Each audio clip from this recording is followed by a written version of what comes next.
Dios bendiga, intercesores 24 horas. La paz de Jehová está con nosotros. Este es el día que hizo Jehová para bendecirnos. Nos gozaremos y nos alegraremos en él.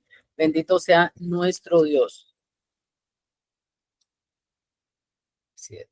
Ok. Bueno, nosotros estamos estudiando en este momento un tema bien tremendo porque tenemos que entender algo sobre los tiempos otra vez. Necesito hablar un poco sobre los tiempos. El Señor tiene en su estrado, en su trono, en su capacidad, en sus propiedades, en su forma. Él es eterno. Y por ser eterno se mueve en eternidad. Entonces, esto quiere decir que el tiempo de Dios no es mi tiempo, que el tiempo como Dios lo percibe, lo toma o es manifiesto en él, no es la misma forma como todavía es manifestado en mí. Cuando yo caí, es decir, cuando yo me separé de Dios, cuando me aparté de Dios con el pecado, el tiempo para mí vino a correr diferente porque el concepto de muerte o de perecer vino a introducirse en mi propia naturaleza y en la naturaleza de la creación. Entonces, mi tiempo se cuenta como por decir por etapas. El de Dios es eterno, es un tiempo muy diferente al mío. Ahora bien, algo que ocurrió en el principio puede estarse manifestando en este mismo momento y al mismo tiempo el final. Que yo no lo vea porque no tengo la capacidad, mi mirada espiritual está sesgada, es diferente. Eso no quiere decir que no ocurre. De hecho, eso es lo que ocurre. Nosotros hemos escuchado hablar del sacrificio del Señor Jesucristo. ¿Cuánto tiempo se anunció el sacrificio del Señor Jesús sin que siquiera se pensara o se contemplara o se pudiera entender de qué se estaba hablando? De lo que nosotros vemos así como a lo de lejitos, desde el mismo Abraham, sin ni siquiera Abraham haber tenido un hijo, ya se estaba hablando del sacrificio. A Abraham se le mandó a sacrificar a su hijo como una figura y sombra de lo que iba a pasar, pero eso ya había pasado en el cielo.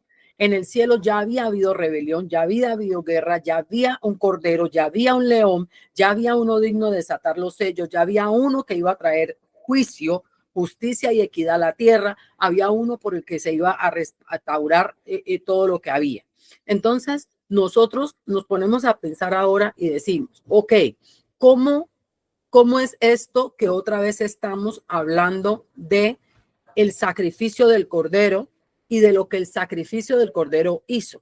Nosotros escuchamos que hubo una época donde el pueblo estaba esclavo y se ha hablado de Egipto como sinónimo de esclavitud y de un montón de tipos de esclavitudes. Pero hoy en día nosotros vemos a Egipto también como esa parte espiritual que es Egipto y lo que representa. Entonces, ¿qué representa Egipto? Egipto representa esclavitud, muchas formas de esclavitud.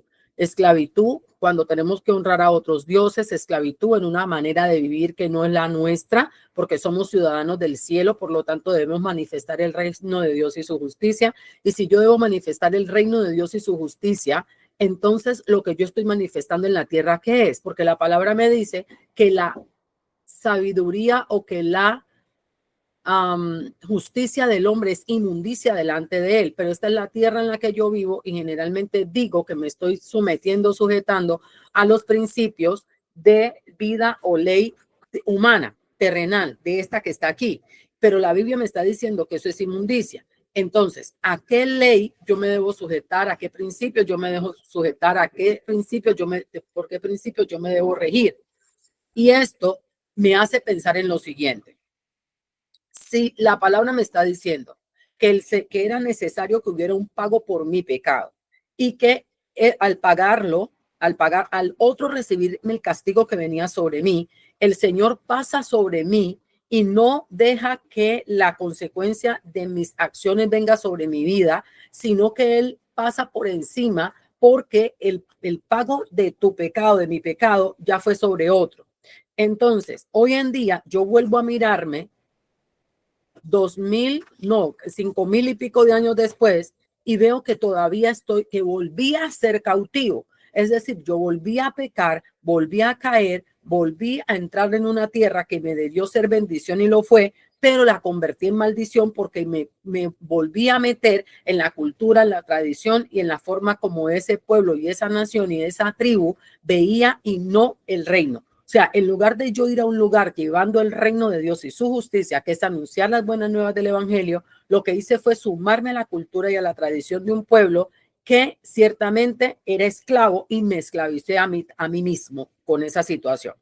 Ahora veo que cuando yo llegué a Cristo nuevamente, cuando mis ojos se están abriendo, yo necesito la libertad a la que Cristo me llamó, pero hay unas cosas que están oprimiendo mi vida y vuelve a ser necesario efectuar un pago para que ese pago de una vez y para siempre me haga libre, libre de la esclavitud, del pecado y de la maldad, para yo poder entonces ser formada como mi Señor, como mi Salvador. Es ahí donde venimos al mensaje de la palabra de por qué el Señor para este tiempo, año gregoriano 2025 después de Cristo, y el año del calendario hebreo, año 5786. ¿Por qué es necesario que hoy yo recuerde esas fechas? Porque mi calendario más cercano a lo correcto es el hebreo, pero no lo conozco. Y el calendario que me saca de alineamiento con Dios, que es el gregoriano, es el que digo conocer, pero ni siquiera conozco su origen y ni siquiera lo digo como es. Yo no estoy en el año 2025, yo estoy en el año 2025 después de la muerte de mi Señor Jesucristo. Es decir, comenzaron a contar desde que lo matamos hasta hoy. El otro calendario cuenta desde que se comenzó a anunciar hasta hoy. Entonces, cuando yo entro a entender este tipo de cosas, entiendo que hoy yo debo alinearme al calendario de Dios y no al del hombre, porque el del hombre está viciado y yo necesito estar en el de Dios. Para este tiempo, el Señor nos está hablando de que en el cielo, parece ser, en alguna esfera del tiempo, hay nuevamente el movimiento de los demonios que gobernaban Egipto sobre la vida de los que están cautivos. Y es necesario que si hay algún tipo de cautividad o presión por parte sobre nuestras vidas, sea rota en el nombre de Jesús, y solo hay una manera. La única manera de alcanzar la libertad de estos demonios para que podamos ir a adorar a nuestro Dios como corresponde es el juicio de estos demonios. Y ese juicio de estos demonios ya se llevó a cabo no una sola vez, se llevó a cabo en Egipto, cuando el faraón, que representaba toda esta cultura, todo este reino, no quiso dejar salir al pueblo de Dios a adorar a Dios, y más bien lo afligió con mucha aflicción. Pero este mismo evento ya había pasado en el cielo, cuando Hasatán se rebeló, Luzbel se rebeló y quiso tomar el trono de Dios y levantarse como Dios él mismo. Eso ya había pasado en el cielo. Y había juicio sobre ellos y fueron expulsados.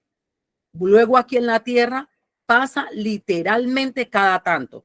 Gigantes que fueron muertos, personas que fueron, tribus completas que fueron sacadas de sus tierras, eventos de juicio como Sodoma y Gomorra, donde naciones enteras fueron erradicadas por juicio de Dios, y un montón de cosas. Hoy nuevamente estamos en el tiempo donde es necesario que recibamos la liberación plena para nosotros poder hacer como Dios quiere y alinearnos a Él.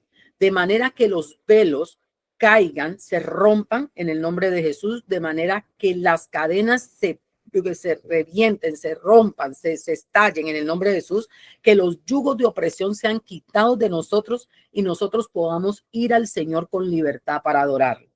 Entonces, mire cómo lo que yo tengo aquí para presentarles, que sé que es necesario y que vamos a tener que hacerlo. No sé cuándo el Señor lo va a permitir y ni siquiera sé ahora si lo vamos a poder hacer en este segmento.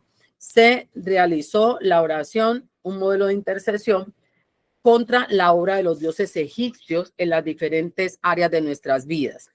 La oración y la alabanza están en escala de poder incomparable. Hoy queremos presentarnos delante del único y verdadero Dios, Padre de nuestro Señor Jesucristo y nuestro, a través de su sangre, para cumplir con nuestra obligación de sojuzgar y mayordomía que debemos ejercer sobre la tierra. Entonces nosotros hacemos todo un protocolo, ¿verdad? Esto ustedes ya lo conocen, es quitarse las vestiduras de impiedad, ponerse la vestidura de sacerdotal. Ahora, necesitamos nuestros sentidos espirituales activos y en plena función, alineados con nuestro Dios, Padre, Hijo y Espíritu Santo, a la montaña del monte de Sión. Nuestros sentidos espirituales alineados a la montaña del monte de Sión, que es el norte profético. Es la montaña que el Señor nos da como la dirección. Siempre nos está hablando de esa dirección. Entonces, para poder caminar por revelación, nuestros sentidos espirituales tienen que estar activos, pero también alineados, porque hay gente que tiene sentidos espirituales activos y despiertos de una manera tremenda, pero le sirven a la oscuridad, a las tinieblas, y no sirven así. Necesitamos sí que estén despiertos, pero que estén alineados al monte de Sión para caminar por revelación. Cuando yo puedo sujetarme y alinearme al Padre, al Hijo y al Espíritu Santo, yo voy a poder caminar por revelación. Voy a poder entender y escuchar y ver, probar, gustar, discernir claramente cuando la instrucción que recibo es correcta y cuando la instrucción que yo recibo no está correcta. Puedo cambiar mi propio programa por el de Dios. Puedo cambiar mi prudencia por la de Dios. Puedo cambiar mi pensamiento por el de Dios. Puedo someter mi corazón, mi pensamiento, mi emoción a Dios. Entonces, en ese momento yo estoy alineado. Es necesario. Estos espíritus, estos demonios toman nuestros sentidos y los tergiversan o los sujetan a un monte que no es el correcto. Opacan nuestra estrella, roban la energía de nuestro arque y nosotros necesitamos estar completos para poder ir al Señor y ser manifiestos como tiene que ser.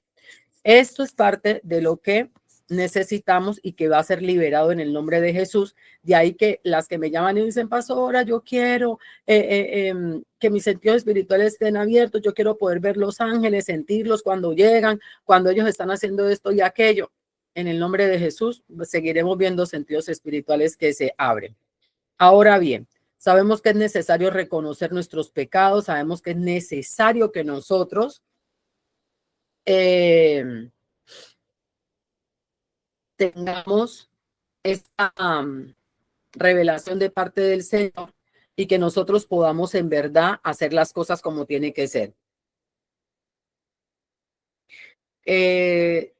Saqué de los dioses más, al que los que más se le atribuyen poder, saqué 14. Estos 14 demonios tienen, bueno, le decimos demonios, pero realmente no son demonios. Estos espíritus tienen la particularidad de ser, seguramente son nefilines. Nefilines son la mezcla de ángeles caídos con las hijas de las mujeres, y dentro de los tipos de hijos que les nacieron están, oh, so pretty, Charlie. Sí, te quedaron muy bonitos los zapatos. Oh, ay, bien. Entonces, estos ejercen funciones y ejercen señorío y dominio ilegal sobre el pueblo, y nosotros necesitamos que ellos nos dejen, que nos suelten para nosotros ir a servirle a nuestro Dios de la manera correcta. Ok, entonces, dentro de estos está la diosa Ra, o el dios Ra, que se hacía, que era el culto principal de los egipcios. Aquí ellos, a ellos se les daban ofrendas de alimentos, bebidas, inciensos, animales, y en ocasiones especiales se le daban toros, pero también se le consagraban personas. Este falso dios lo que hizo fue robar usurpar los principios de la creación. Este Dios, falso Dios, lo que hace es corromper y velar, donde él se presenta como Dios para el pueblo, no, para el pueblo, haciéndose pasar como el sol mismo, y lo que hace es traer un desorden cósmico. ¿Listo? Reduce la vida de las personas y las guía a adicciones. Mire cómo el modelo viciado de Satanás, ¿verdad? Contra nosotros, lo que hace es que nos toman los atributos del Padre, de Dios, de Abba, de Elohim, del creador y se los atribuyen a ellos mismos, pero no son principios creadores, son principios de destrucción. Entonces, por eso usted ve que la letrica roja es donde está la corrupción de cada uno de estos falsos dioses. Entonces, aquí estamos. Usted sabe que el faraón era el representante de Ra, o sea, supuestamente era la encarnación del dios Ra en la tierra. Y el faraón por eso ejercía poder y dominio sobre absolutamente todo, y por eso fue que el Señor se manifestó en esa época como el yo soy el que soy. Esta manifestación de Dios se presenta a Moisés y levanta a Moisés como Dios para Faraón, a Aarón como sacerdote para Moisés. ¿Listo? Entonces, ¿por qué? Porque era una lucha de poderes y esa lucha de poderes está vigente. Entonces, nosotros necesitamos romper con la idolatría, romper con los falsos dioses, romper con la falsa cultura, romper con la falsa tradición y discernir dónde estos falsos dioses están ejerciendo poder o dominio sobre mi vida. Cuando yo todavía tengo el culto y la resistencia a soltar lo que ya el Señor me dijo. Olvídese que se lo dijo su pastora, olvídese que se lo dijo su amiga, olvídese que se lo dijo, ya usted lo sabe. Hay convencimiento en usted. Esto está mal. ¿Qué está mal en tu vida? Pero usted se resiste a entregarlo. Hay en usted una ligadura con un falso Dios y usted necesita despojarse y romper con esto. Entonces, si este demonio está ejerciendo algún tipo, este falso Dios está ejerciendo algún tipo de influencia sobre su vida, nosotros con esta oración y con llevarlos como los vamos a llevar a las cortes celestiales, ellos deben soltar nuestras generaciones y a nosotros y a nuestras generaciones para que nosotros podamos despojarnos de esa liga mala con la idolatría y con todo lo que tiene que ver con la adoración profana, para tomar la adoración, limpiarla, es decir, ser enseñados correctamente y entregársela a quien le corresponde. ¿Listo? Entonces, aquí nosotros vemos a Osiris. Osiris tenía el cuerpo humano y la cara como de un pájaro, como de un ave, alado. ¿Por qué? Sabemos por los nefilim. Entonces, aquí vienen a este también se le presentaban ofrendas de alimentos, bebidas, flores, se le hacían festivales y sabemos que festival significa fiesta a Baales, a demonios, a entidades oscuras y las representaciones de su muerte y resurrección. Supuestamente a Osiris se les confiere el poder de la resurrección. Es el dios del inframundo, es decir, de todo lo que está por debajo en los lugares de muerte. Entonces se le atribuía el poder de la resurrección. Nosotros sabemos que ningún demonio, nadie ha resucitado sino por el poder de nuestro Dios, Elohim, por el poder de Emmanuel, por el poder del Cordero, por aquel el que vive y reina, y el que fue y el que era y el que es, ese que tiene las llaves del Hades, de la muerte y de la destrucción. Sabemos que si en algún momento este falso Dios tuvo poder sobre la muerte, que nunca la tuvo sobre la resurrección, el Señor Jesucristo se las quitó con el sacrificio. Vamos a desligarnos de esto también. Hay mucha gente que tiene familiares que se mueren cada tanto. Hay familias donde los varones no llegan sino hasta dónde. Hay familias donde cada generación hay sacrificio pactado por eternidad, donde no pasa de que hay en cada generación, y usted revisa y en cada generación hay alguien que se suicidó o varias personas que se suicidan. Usted revisa y hay cada tantas generaciones hay ofrendas de abortivos. Usted revisa y hay tantas generaciones donde hay gente que nace oprimida con la presión, con el azúcar, con el hígado, una enfermedad que pasa de generación en generación y no se pasa generaciones sin que haya gente oprimida por esta enfermedad y muriendo por estas enfermedades. Y eso nos deja saber que hay pactos de muerte. ¿Con quién? Tal vez con Osiris. Usted debe orar y clamar a Dios entre hoy y mañana para que el Señor le revele cuál de estos demonios está ejerciendo poder sobre su vida, sobre su casa, sobre su familia. Gloria sea el nombre del Señor, porque este es tiempo de libertad. Isis es Beel el Agar, que era otro de los principales de Egipto. También se les daban ofrendas de alimentos, de bebidas, y se le hacían estatuas. Estas estatuas se adoraban y se cargaban incluso en los bolsillos como amuletos de protección y cosas por el estilo. Se le invocaba para protección y ayuda mágica, es decir, se le otorgaban poderes de hacer milagros sobrenaturales. Por tanto, se le atribuía el poder quitar las maldiciones que tenían que ver con esterilidad. Eso te dice que este demonio lo que hacía, o este falso Dios lo que hacía era quitar la fertilidad de alguien a quien Dios se la dio y ponerla sobre alguien a quien Dios se la quitó. Quitar la infertilidad de alguien a quien Dios se la puso y dársela a alguien a quien Dios no la puso. Ese era el poder que tenían, de cambiar y trastocar, más no de crear ni de poner, porque no tienen poder creativo. Ese le corresponde absolutamente a nuestro Dios.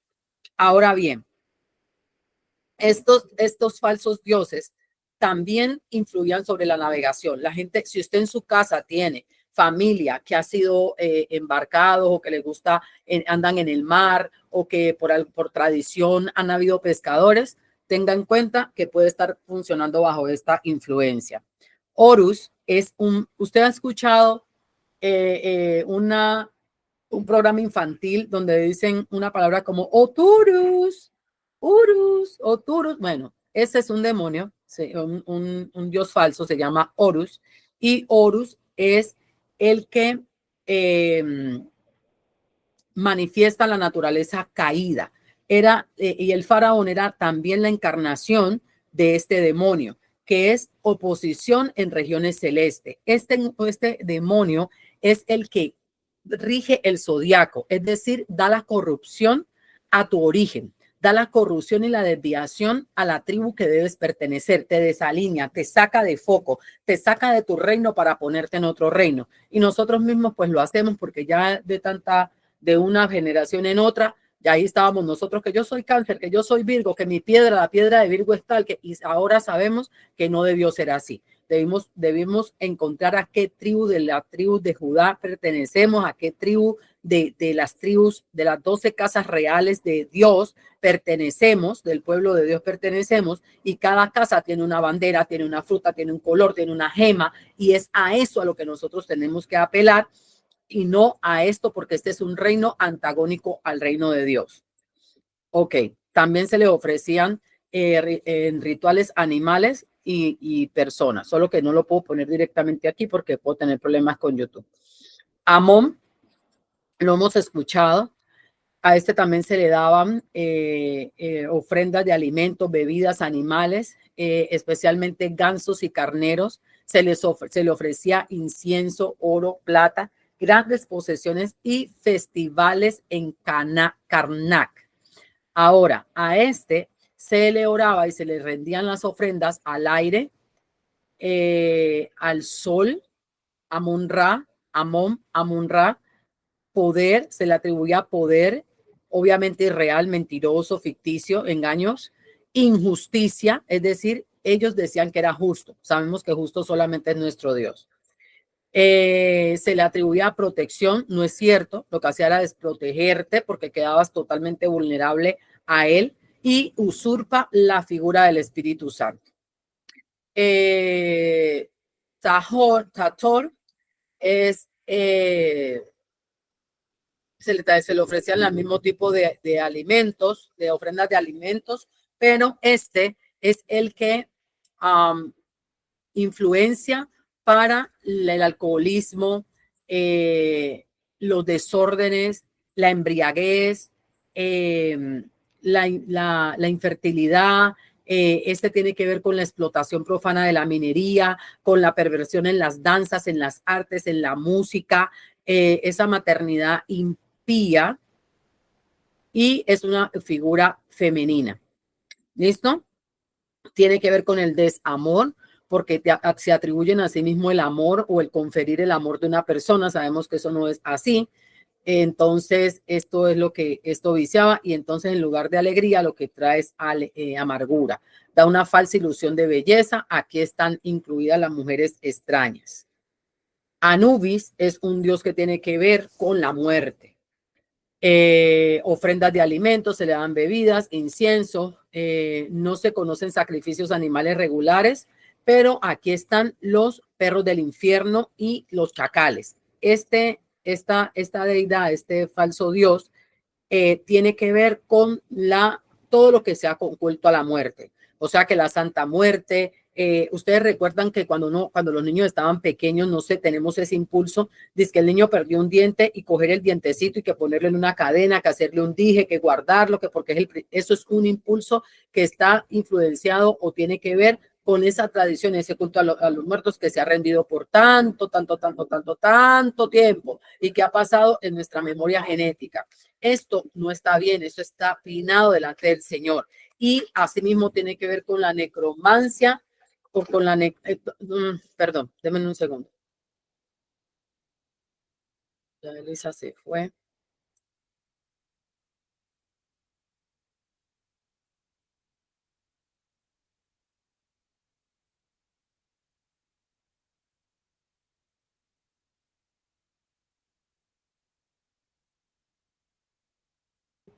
Sí, entonces,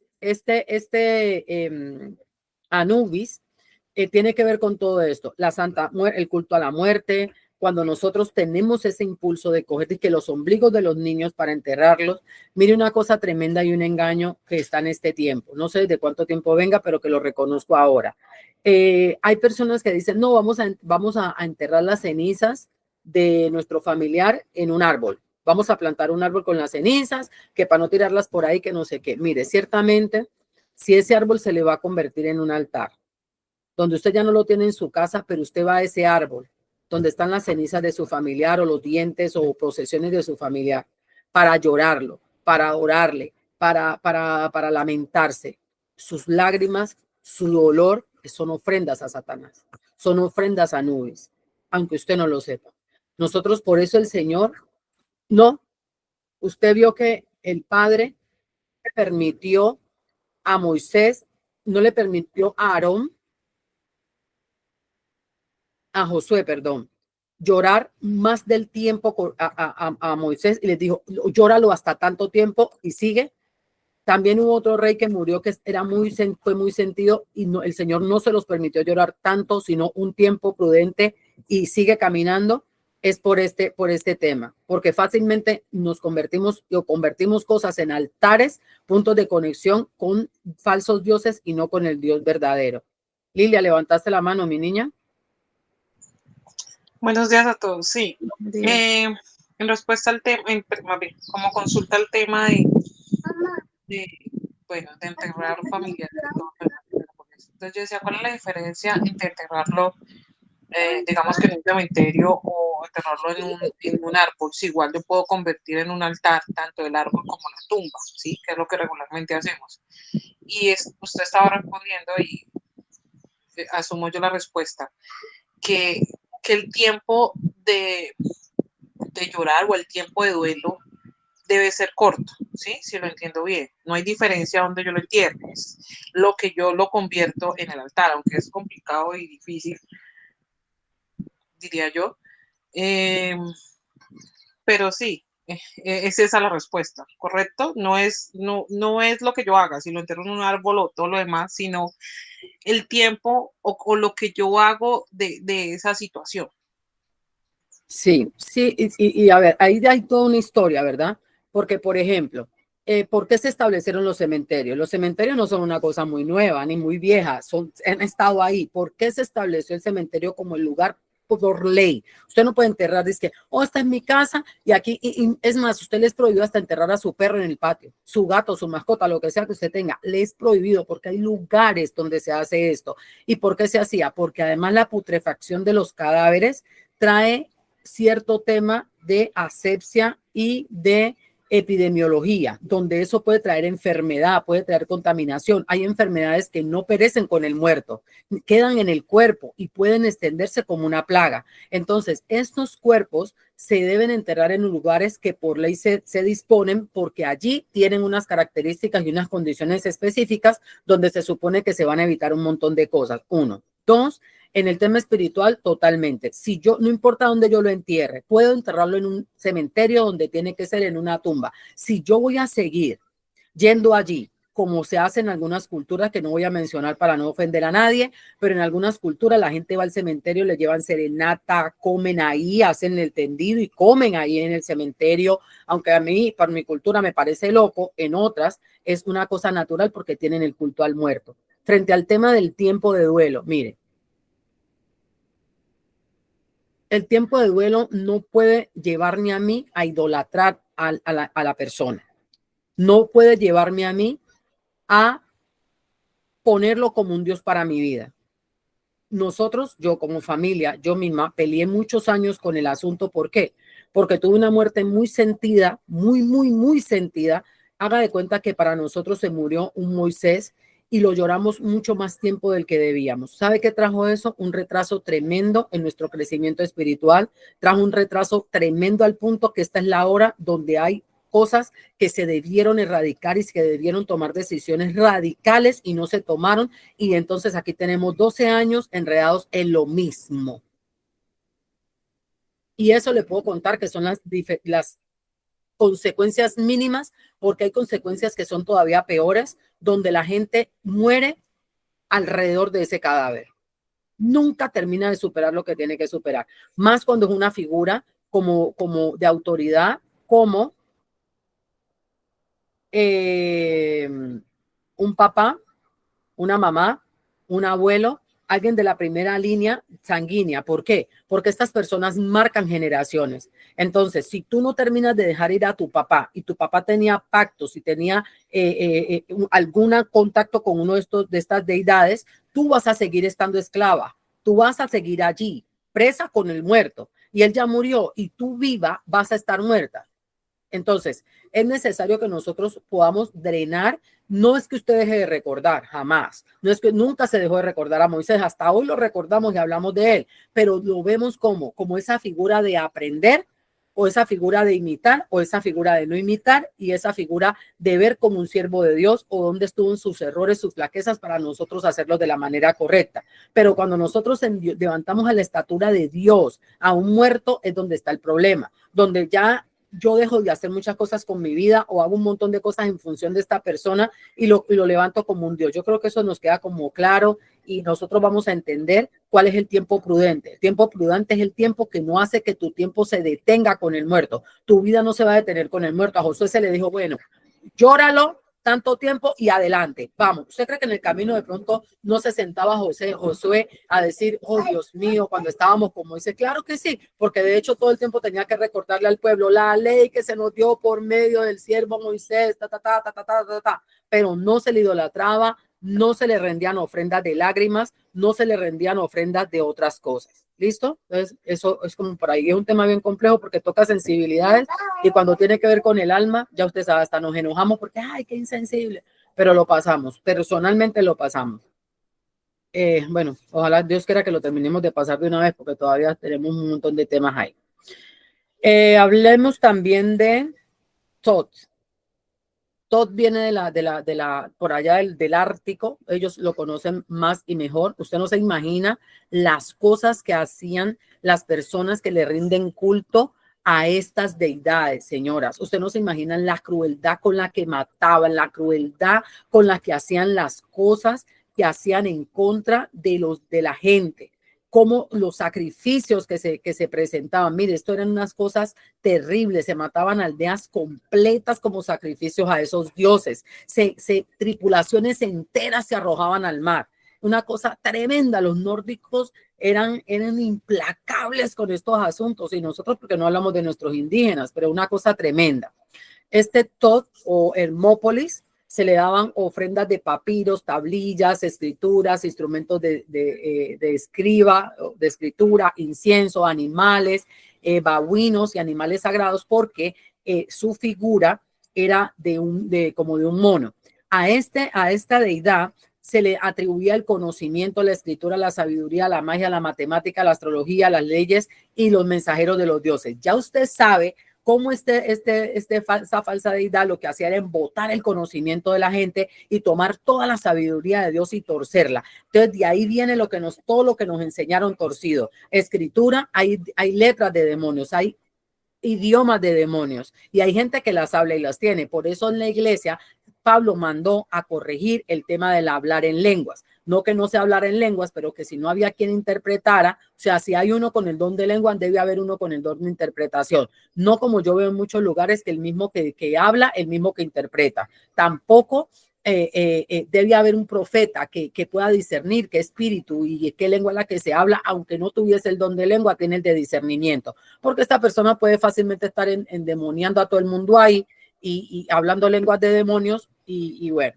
todo un asunto. Está el tema de la sabiduría, ese conocimiento torcido. Ustedes saben lo que hizo Hasatán en el jardín, ¿verdad? Que tomó conocimiento del que él tenía y convenció o llevó a error a Eva y Eva a error a su marido. Entonces nosotros ya sabemos por qué la ciencia pelea tanto con el conocimiento de la Biblia, cuando la ciencia no está para negar la Biblia, sino para, ¿cómo se dice? Corroborar lo que ella dice o afirmarla. Bueno, esto embrutece al pueblo, trae ese mal conocimiento, promueve la ignorancia, etcétera. Cada vez que usted se vea con que usted sabe que tiene que leer, usted sabe que tiene que buscar, que usted sabe que tiene que escudriñar, y usted dice ahorita, y usted no va a escudriñar las escrituras, a buscar la historia, a buscar los orígenes, a meterse en este asunto, sepa que usted fácilmente puede estar bajo la influencia de Thor, que la está embruteciendo para que usted no vaya y busque el conocimiento, esa pereza, ese sueño que nos da que no queremos estar en la iglesia, que no queremos orar. Todas esas influencias también las hacen estas deidades. A ver cuántas nos faltan porque le tengo que decir lo que el Señor me dijo. En Bastet, nosotros incluso conocimos a una reina que se quiso, bueno, está aquí Bubastis, que es otro rey otro falso dios egipcio. Se le traían este tipo de ofrendas, estaban los ungüentos, bebidas, amuletos con forma de gatos, y los animales que se hacían, los sacrificios de animales que se hacían eran pocos, eran más de niños y mujeres, porque los gatos eran considerados dentro de este culto sagrado. Los gatos sabemos que tienen una conexión impresionante con la muerte y algunos sentidos espirituales totalmente despiertos. Y ellos los adoraban. Listo. Se le atribuía mucho poder dentro del hogar, a la fertilidad, a la protección contra enfermedades, espíritus malignos, la alegría, la música, la danza. Ya sabe usted que eso promueve todo tipo de desórdenes, de violencia sexual, aberraciones sexuales y todo lo que tiene que ver con esto.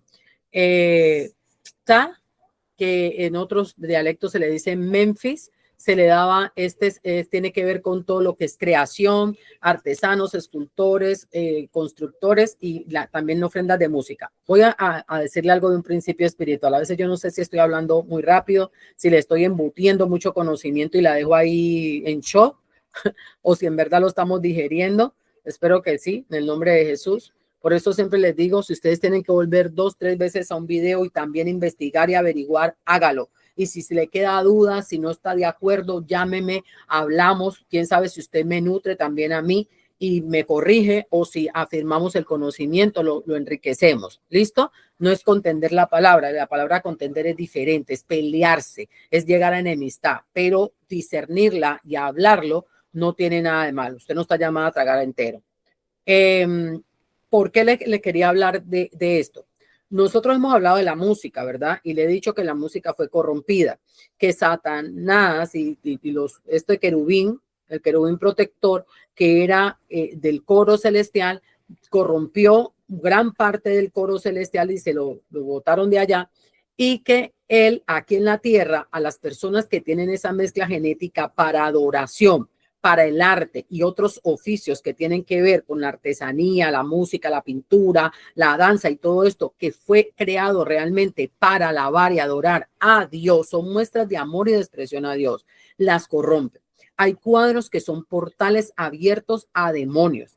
Hay cuadros, esculturas que fueron creadas en éxtasis demoníaco y tienen influencia de entrar y de poseer territorios y de marcar territorios para los demonios. Es una cosa impresionante.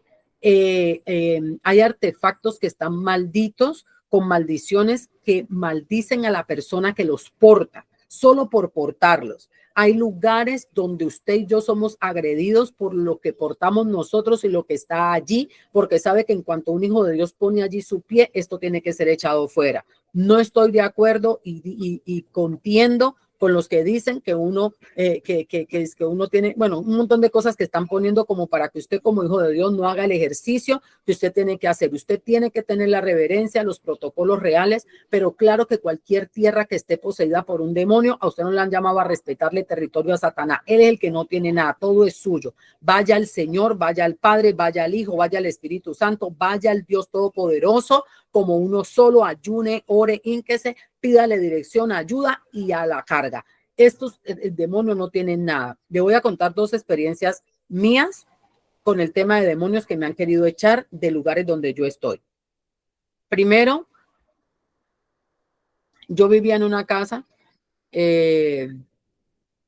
no quiero contar muchos detalles. Lo cierto es que en esta casa me habían puesto algo que llamaban, la que lo hizo, es que las 7 ánimas, las 7 potencias, para que me sacaran de esa casa para botarme de allí.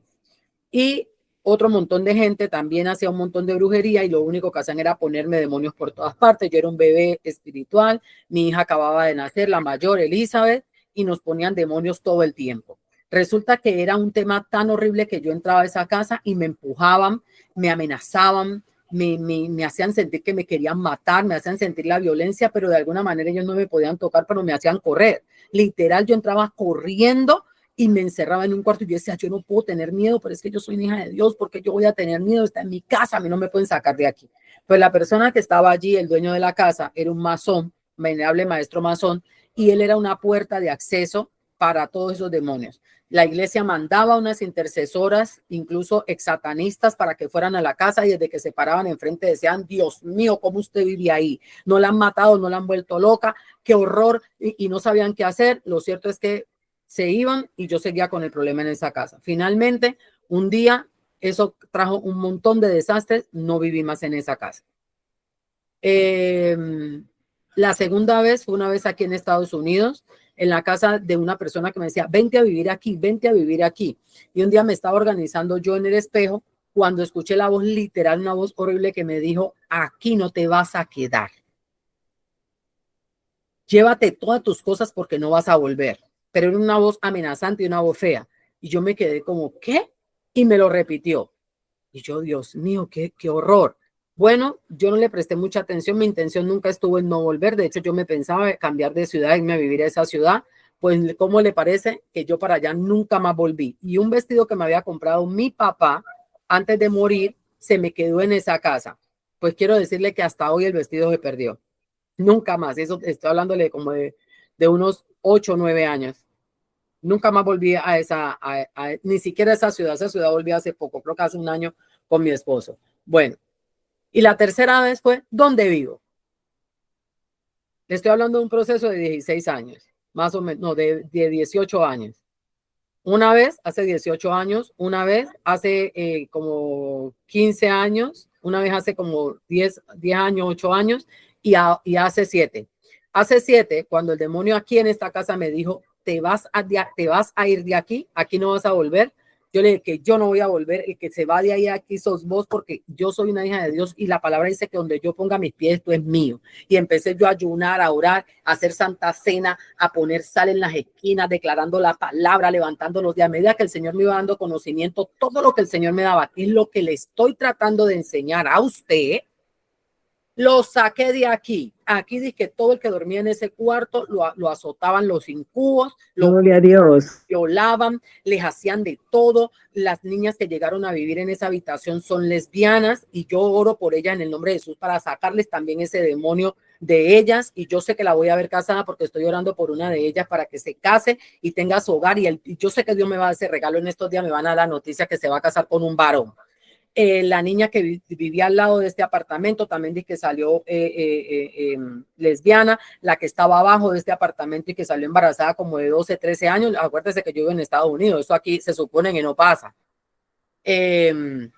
La que vivía arriba, eso estuvo desocupado un montón de tiempo y ahorita llegaron unas que creo que vi a alguien con esa inclinación. Eso quiere decir que voy a tener que seguir orando porque Satanás me va a querer sitiar para volver a hacerme lo mismo, pero él como que no sabe todo, o él sabe, él trata, pero él no va a poder conmigo. Entonces, porque mayor es el que está en mí que el que está en él. Entonces, amén, amén.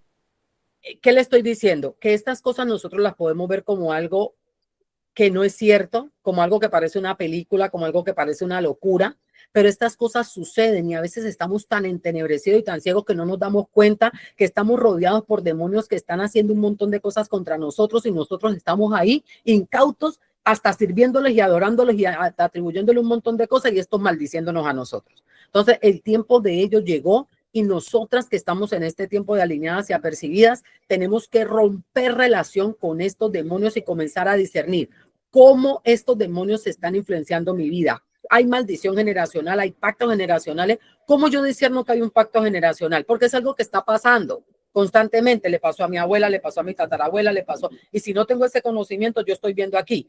Cuente los años, cuente por 10. ¿Cuántos años tuvo el más viejo de su casa? Su abuela, de pronto tiene 90 años ahora, o su bisabuela, lo que sea, ok, tiene 90 años. Entonces cuente de ahí en adelante para acá.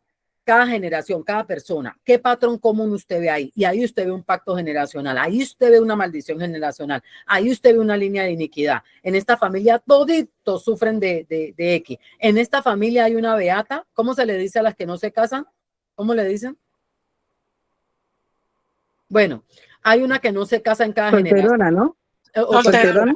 Ajá. Aquí en esta familia hay una solterana cada generación. La tía Julana nunca se casó. La tía Perenceja nunca se casó. Por el lado de mi papá, Julana nunca se casó. Y aquí ahora hay una jovencita que está diciendo que no se va a casar o que no le ve la ventaja al matrimonio y no se la puede ver. No es que no se ha casado porque no quiera, no porque no haya tenido con quién, es que siempre ella se sabotea. Pero ¿por qué esta niña se sabotea y no se casa? Porque hay una maldición activa y usted ni siquiera la ha discernido.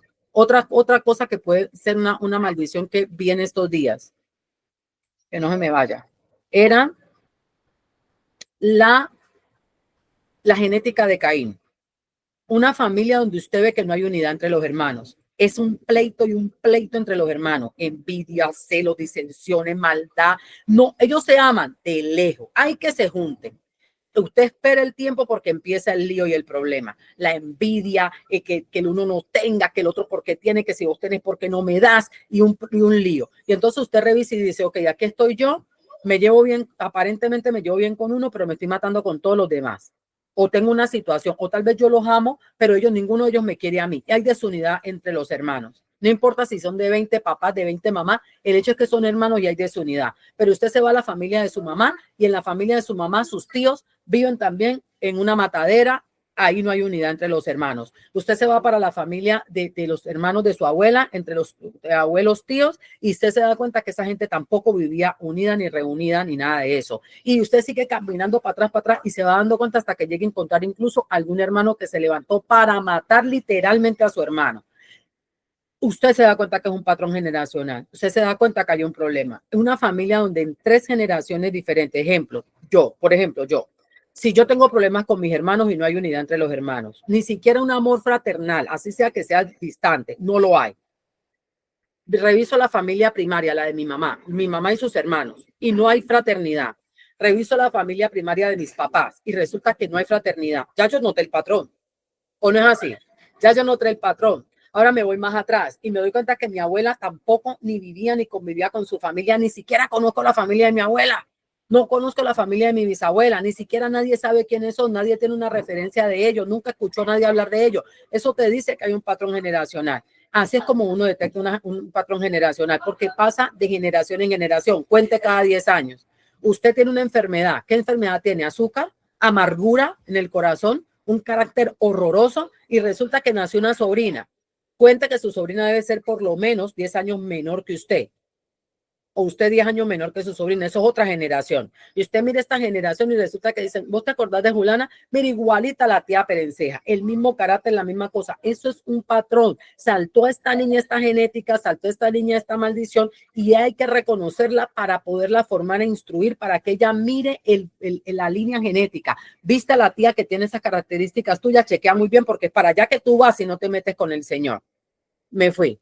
Entonces, ahora estamos hablando de esto que profana todo lo que tiene que ver con sabiduría, la música, las artes, los cuadros y todo. Por eso, aún cuando nosotros vamos a comprar decoración para nuestras casas, tenemos que discernirla por el espíritu. Mire, podemos no tener mucho conocimiento de arte, de que el arte barroco o lo clásico, lo neo, yo no sé cuál. Pueda que usted no tenga ese conocimiento, pero si tiene discernimiento espiritual, usted se puede parar enfrente de una pintura y saber si hay un demonio activo o una maldición en ese elemento que al usted llevarlo a su casa, lo que le va a traer es problemas. A veces nos vamos a templos, a lugares donde encontramos cosas hermosas, a veces carísimas. No, qué lindo, mira, y lo compramos por bonito, nos lo llevamos para la casa. Y de repente un día te dicen, tienes unos sapos que te vigilan, como le pasó a una hermanita aquí.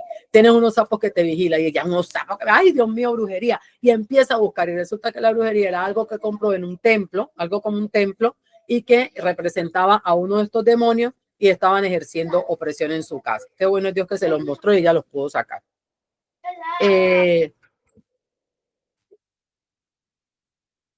Karnak o Checkmate, que este dios ya sabemos que tiene que ver con las ofrendas de violencia que se mezclan el alcohol y todo esto que pasa cuando la gente entra en estos éxtasis, en celebraciones y cosas por el estilo. Un dios violento, una falsa deidad violenta, de guerra, de pleito, de putrefacción, se le atribuía que traía plagas, leones y poder. Ahora, ¿cuál es el engaño más grande de estos demonios?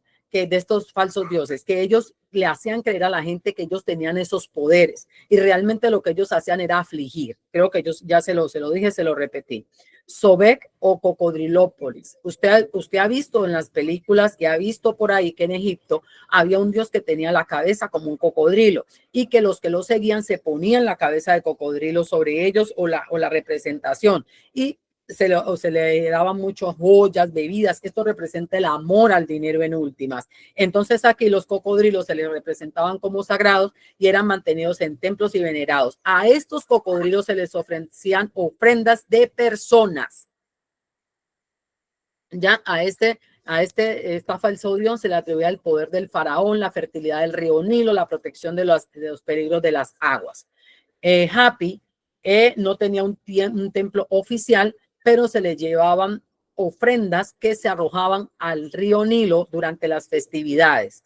Y supuestamente esta falsa deidad era la que controlaba las inundaciones, que no hubiera inundaciones, la fertilidad, la fecundidad, la fertilidad de la tierra, la abundancia y todo esto. Y Set, que es un disque dios, pero resulta que este mató a su hermano y personifica la misma envidia.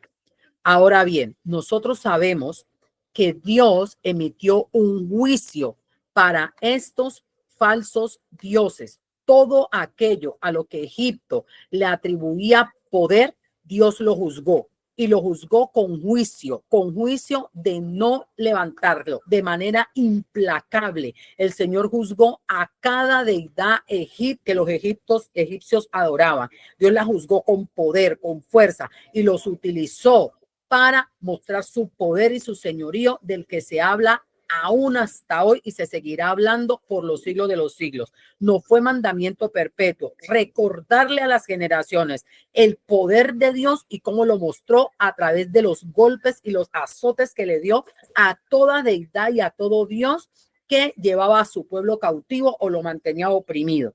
Ahora bien, le pregunto, no me lo tiene que decir. ¿Usted ha sentido la opresión de estos demonios sobre su vida en alguna parte de su vida? Tenemos que hoy, no mañana, niña, hoy, usted debe comenzar a revisar qué patrones de comportamientos en los que influencia estos demonios hay en su casa. Desórdenes sexuales, hay gente amante de sí misma, hay gente con el carácter de los últimos tiempos, revise.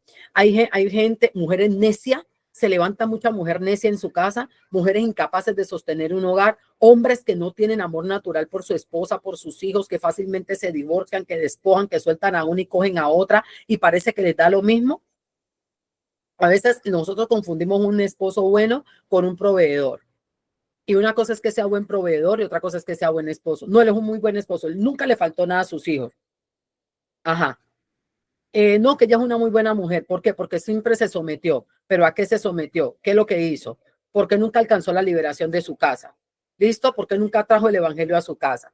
Un montón de cosas. O estás oprimido económicamente, estás oprimido, te tienen, estas cosas tienen tu economía de una manera que te la oprimen. Tú no alcanzas bendiciones y cuando estás haciendo las cosas bien es cuando más mal te va. Entonces, estas cosas que están pasando, entre más trabajas, menos comes. Todas estas cosas tienen una patrón sobre tu vida y tú lo tienes que reconocer, porque el Señor para este tiempo, en este tiempo se están desarrollando esas plagas en lo espiritual y Dios está golpeando, va a golpear y va a desatar y nosotros queremos entrar en ese tiempo profético, ese tiempo donde el Señor desató las plagas y su juicio contra Egipto, contra la esclavitud.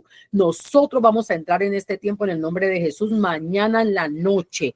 Desde hoy esa puerta se abrió para nosotros con usted escuchar esta palabra. Ahora vamos a llevar y a presentar esa demanda que ya está redactada. La vamos a ir a presentar delante del Señor en corte celestial mañana en la noche y en esta corte celestial el Señor va a emitir juicio contra ellos. Por eso es necesario que el sacerdote se presente siempre aprobado. Si usted tiene asuntos pendientes, Dios mío, diezmo, siembra, ofrenda, dar de comer al sediento, dar de beber al sediento, de comer al hambriento, al viudo, al huérfano, al desamparado, al menesteroso, la iglesia, el respeto por la gente, rencor, odio, rabia, rechazo, rencor en su corazón. Tiene que quitarlo, tiene que ir delante de Dios y confesar su pecado, apartarse de él. Si usted hay algo que usted sabe que está en usted y usted no lo ha podido controlar, la ansiedad, la falta de fe, la incredulidad, la rebeldía, hay cosas que usted disfruta aunque no están bien delante de Dios.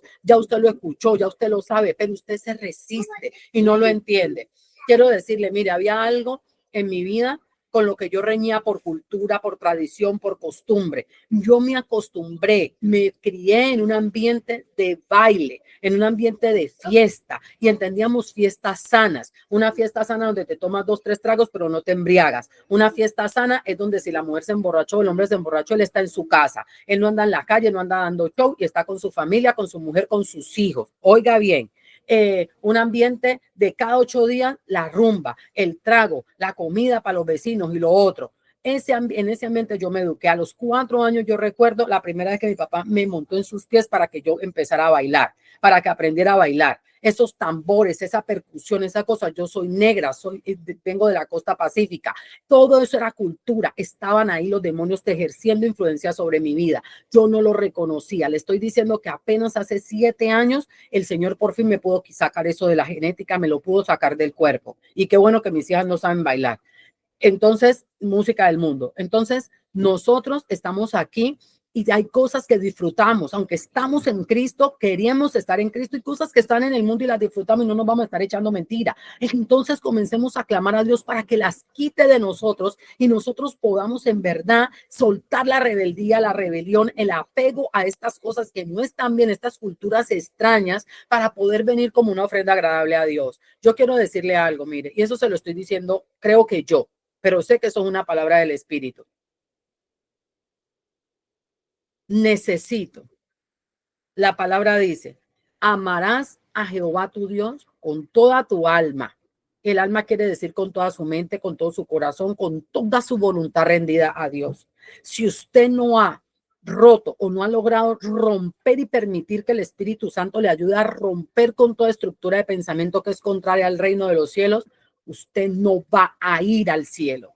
Usted no va a vivir en el reino. No importa lo que usted diga. Si usted no logra romper esa estructura de pensamiento. Y ahí está el mensaje. Advertencias de Jesús. 1, 2, 3 y 4. Las levaduras. Nos lo advirtió y nos habló claro.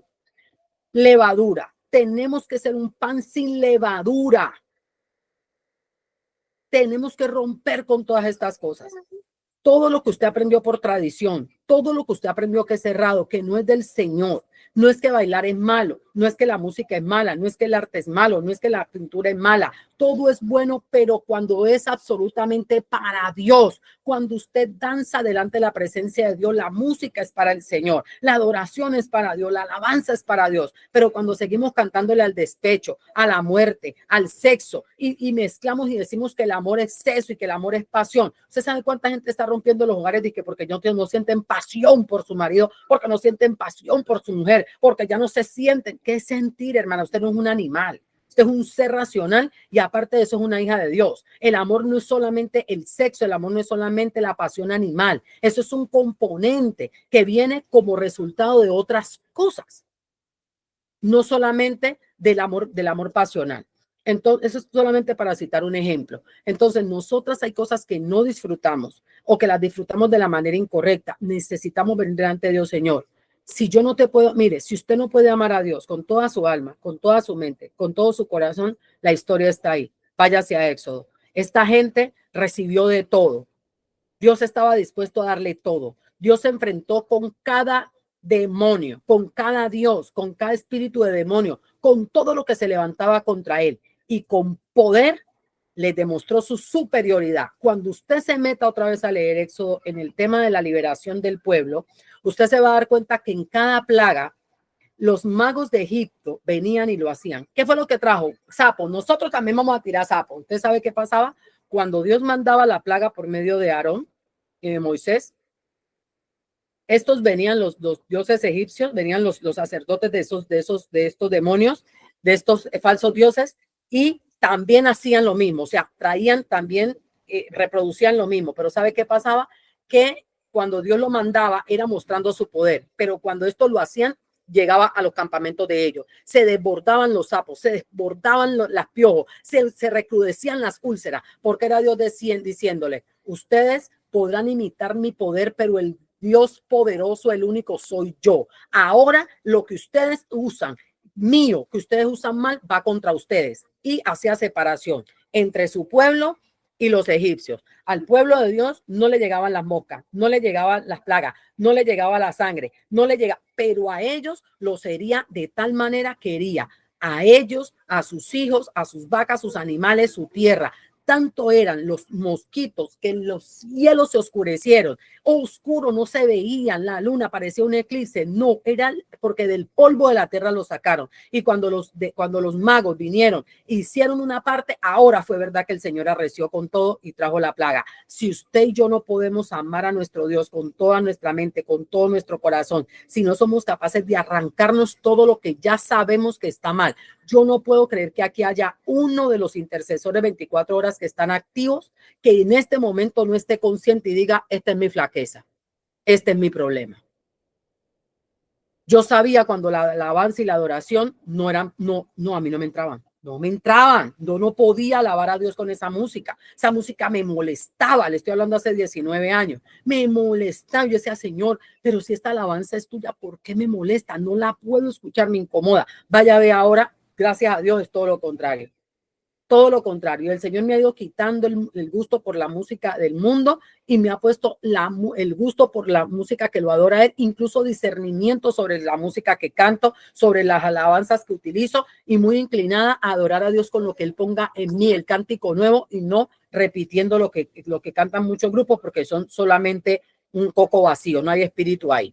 Ahora le voy a decir lo que el Señor me dijo porque es necesario. Entonces ya sabe, usted queda invitado. Si usted de casualidad no pudo estar en esta parte, si usted de casualidad está totalmente desalineado y llega tarde a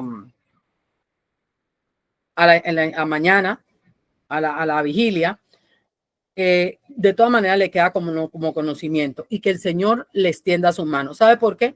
Porque generalmente yo sé que hay cosas que entran en eternidad, pero con esto he aprendido que hay puertas eternas que se abren cada tiempo. No están abiertas todo el tiempo ni están sujetas al toque. Es Dios mismo el que la abre y tiene un tiempo y tiene un día. Y si usted no está ahí, usted no va a entrar en ese pacto, no va a entrar en esa promesa, no va a entrar a esa tierra. Aunque estaba para usted, no la va a conquistar porque tiene un tiempo, tiene un día. Y eso también lo corroboré con la historia cuando el ángel de Jehová peleó con Jacob, porque él le decía, suéltame que raya el alba. Él tenía un tiempo para volver a su reino. El Señor Jesús no fue muerto fuera de tiempo. Él murió en un tiempo específico, en un tiempo donde murió, en un tiempo donde resucitó. Y él decía un tiempo y luego otro tiempo y tal cosa, porque hay tiempos que están alineados y que son puertas que solamente Dios abre, aunque sean puertas eternas. No es como la puerta de la salvación, que es una puerta que el Señor Jesucristo está a la puerta y llama. ¿Ve que no hay un tiempo? Él está a la puerta y llama. El que abre no da un tiempo. Es una puerta eterna que está siempre disponible. Pero hay puertas de bendición como esta, que están abiertas para este tiempo, y este es el tiempo para esa puerta. Yo no le puedo decir que el otro año no se va a abrir para el tiempo de Pesach de nuevo, pero este tiempo es ahora, no es mañana ni nada. Tenemos desde, Nora, ¿cuántos son los días de Pesach? Desde el 12 que comenzó hasta ¿cuándo? ¿El 20? Sí, señora, del 12 al 20. Al 20. Esos son los días que tenemos para traer este juicio, pedir a Dios este juicio sobre estas deidades y recuperar nuestras generaciones. ¿Listo? Bueno. Aquí tengo la palabra que el Señor me dio. Se la voy a leer de acá para proyectársela. Porque desde que entré, eso fue lo que el Señor me dijo. Solamente que no quería dejar. Ok, que Dios te bendiga. Intercesor 24 horas. Este video va a quedar hasta aquí. Te voy a dejar información y voy a ver cómo pongo unos vínculos que me dieron preciosos, unos libros y un contenido que yo creo que todos los cristianos deberíamos alguna vez leerlos y trabajar con ellos. Que Dios te bendiga mucho.